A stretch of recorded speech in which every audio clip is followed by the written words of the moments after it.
Welcome back to the Best PT Podcast. This is episode 5.2, Wound Classifications.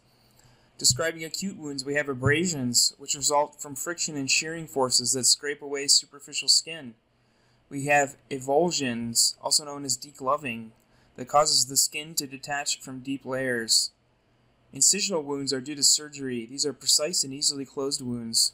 Lacerations are irregular tears of the skin due to trauma, shear, tension, or compression.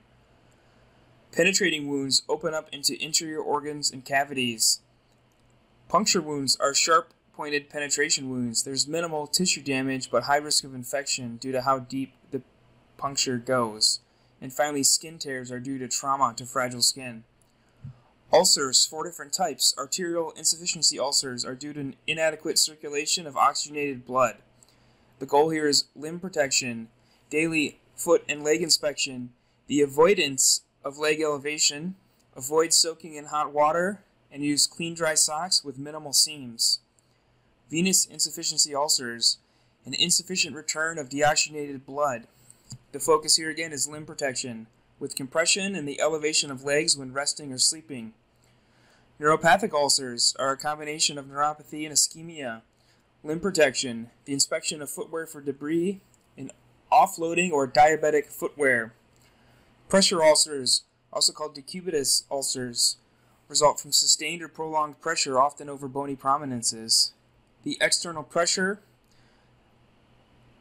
overcomes the capillary pressure available over the bony prominence. These patients should be repositioned every 2 hours. Excess moisture should be managed. Pressure relieving devices should be used, and skin should be inspected daily or more often. Wound assessments. Superficial wounds have the epidermis intact, such as a non-blistering sunburn. Partial thickness extends through the epidermis to the dermis, but not through the dermis. Examples include abrasions, blisters, and skin tears. Full thickness extends through the dermis into the deeper structures. These are deeper than 4 millimeters. These often heal by secondary intention. And subcutaneous wounds extend through all layers of skin into the subcutaneous fat, muscle, tendon, or bone. These also heal by secondary intention but may require grafting.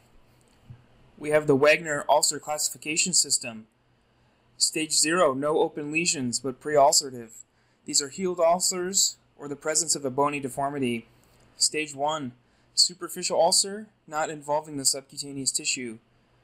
2, deep ulcer with penetration through the subcutaneous tissue, bone potentially exposed, as well as bone, tendon, ligament, or joint capsule. 3, deep ulcer with osteolytis, abscess, or osteomyelitis. 4 is the gangrene of a digit. And 5 is the gangrene of foot requiring amputation.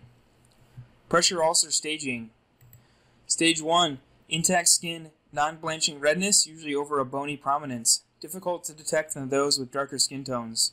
Stage 2, partial thickness loss of the dermis. A shallow open ulcer with a red or pink wound bed. These are intact or ruptured blisters. They may be shiny or dry, shallow ulcers. Other examples include skin tears, tape burns, perineal dermatitis, maceration, and excoriation. Stage 3, full thickness tissue loss. Subcutaneous fat may be visible, but bones, tendons, and muscles are not exposed. Slough may be present. The ulcer may have undermining or tunneling. Stage 4, full thickness tissue loss with exposed bone, muscles, or tendons. Slough or eschar may cover parts of the wound bed. Again, undermining or tunneling are possible. Osteomyelitis may be possible. Unstageable pressure ulcers are full thickness tissue loss, but the wound bed is covered by slough and/or eschar that makes it impossible to evaluate and stage. Deep tissue injuries are purple or maroon colored areas of intact skin or blood-filled blisters due to damage to the underlying soft tissue. These may possibly rapidly evolve into a pressure ulcer.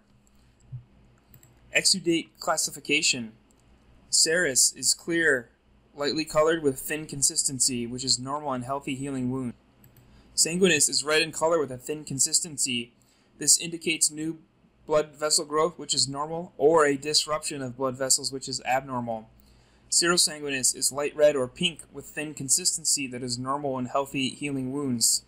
Seropurulent is cloudy or opaque, yellow or tan in color with a thin consistency. This is an early warning sign of infection. And purulent exudate is yellow or green with a thick consistency. This indicates active wound infections. And finally, different types of necrotic tissue. Eschar has a hard or leather-like consistency, black or brown in color, indicates dehydrated tissue that is usually firmly adhered to a wound bed. Gangrene is dead or decayed tissue due to blood flow interruption, can be present alongside bacterial infections. This most commonly affects the extremities. Hyperkeratosis is also known as a callus that is white or gray in color, can be firm or soggy. And finally, slough is moist, stringy white or yellow tissue that is usually loosely attached in clumps to a wound bed.